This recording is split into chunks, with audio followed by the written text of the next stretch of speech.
দুইটা মুরগি পোড়ায় দাও, ক্ষুধা লাগছে। হ খাইয়া দাইয়া বাপের মতো দামরা হোক। দাদি বিয়া করুন। তোর এই শরীর দেখে কে তোরে বিয়া করব বাপ? দাদি তুমি কইছিলা আমারে কে বিয়া করব? দেহ বউ লই আইছি। হালকা দুধ খাইয়ালো। দাদি বালতি ভইরা লইয়া হ, এইটুকু তো হইব না। হালকা তুই আমাদের তোর বুয়াতে দাওয়াত করলি খাবার জন্য, কিন্তু তুই তো আমাদের দিয়া অনেক কাজ করাছিস। বোকার দল, যত কাজ করবি তত ক্ষুধা লাগবে, বেশি খেতে পারবি। কালকেই তুই বাপের বাড়ি চলে যাবি? তোর কত বড় সাহস, তুই আমারে মশারি টানাইতে কস?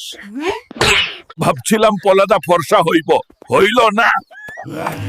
মা, হালকা আমাকে দুইটা মুরগি পোড়ায় দাও, ক্ষুধা লাগছে। হ খাইয়া দাইয়া বাপের মতো দামরা হোক। বাবা, সারা জীবন তুমি অনেক খাইছো, এবার আমারে খাইতে দাও। হ ঠিক কইছস বাপ।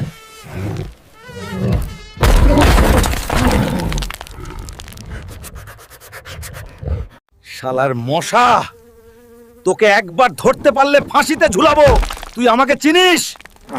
আরে একদম হালকা ছুইলাম, কেন ভেঙে গেল? তুমি হালকা টাচ করলেও আর্থকোয়েক হই। মাসি বাচ্চা হুলকা আমারে ঠিক মতো খাইতে দে, নাইলে তরে সহ খাইয়া ফেলামু, কইলাম।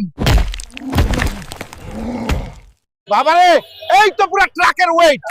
রিকশা ভাই টেনশন লিয়ান না, আমি পুশ দিয়া যাব। আর আমি বেল বাজামু, ট্রিং ট্রিং। ওই ক্যামেরা আমার দিকে রাখো, আমি এখন হেরো। আরে এই টাইটানিক আমার ওজনেই ডুববো।